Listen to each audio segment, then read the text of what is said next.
Good evening. My name is Arbuth Bumgarner, and this evening's segment is People in the News. Some of you may know me as True Penny.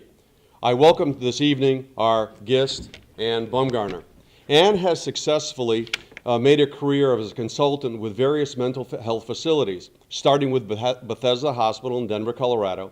She's managed in different positions throughout the United States, in Ohio, and now she's currently coaching at Cedar Creek, an assisted living facility in Crystal River, Florida.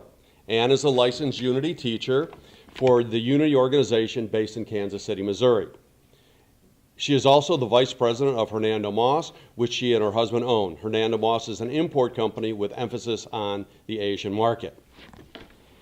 And I understand that you've had an interest in dance, and actually you were considering a major in dance in your undergraduate studies. Can you briefly expand on this? Yes, Mr. True Penny. I wanted to be a dance therapist. I had a tutu when I was probably about 2 or 3 years old. I thought that was sufficient. I entered the freshman dance class. I was a little bit older than 2. I did not realize that when you enter freshman dance, everyone already knows how to dance.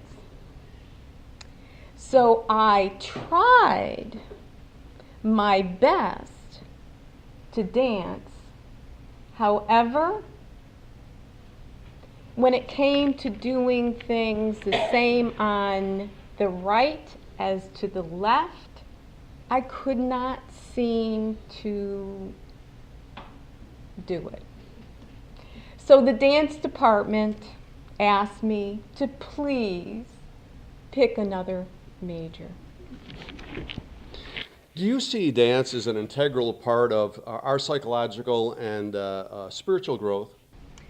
I find that we're made up of so many cells, and our cells carry memory.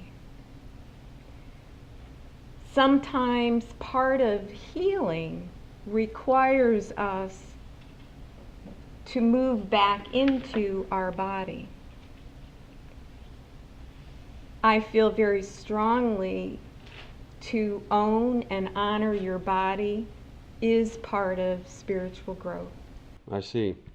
Early in your career, you focused a lot on youth and drug-dependent individuals. How do you think this has affected your way of thinking and what you do now? I loved working with adolescents because it reminded me of me. So when adolescents had anything to say to me in a pretty unpleasant way, I would remember what they really needed was love. So I would follow them and love on them. So whenever I do happen to see anyone that might be struggling, I am reminded of the value of love. Currently, you're a consultant at Cedar Creek. How do you see Cedar Creek working there, consulting there? How does it tie in, or does it tie in, with the prior experience of the youth and adolescents? How do you see the populations working together? I don't see any difference between working with anybody. We all need the same things, and that's love, someone listening to what your story is all about, compassion. Recently, you attended a silent retreat for a week in the rolling hills of California. What aha moment did you walk away with? That it's very hard to be silent for one full week. The other aha moment I had was recognizing that it's nice to be away from your mind and know that you can just be in peace. I understand now you're very involved with NVC, which is nonviolent communication, and you're working towards a certification in this area of interest. Tell me, what interests you on this topic, and how do you see this as a valuable learning experience and applying it to possibly Unity or your other career ventures? I presently teach in compassionate language at Cedar Creek. I know that most of us have been trained in a language of blame, shame, judgment. I want to be able to stand in integrity and be compassionate without the blame, without the judging. My last question for this evening for you, Ann, and I appreciate your time tonight, is do you still enjoy dancing with your husband?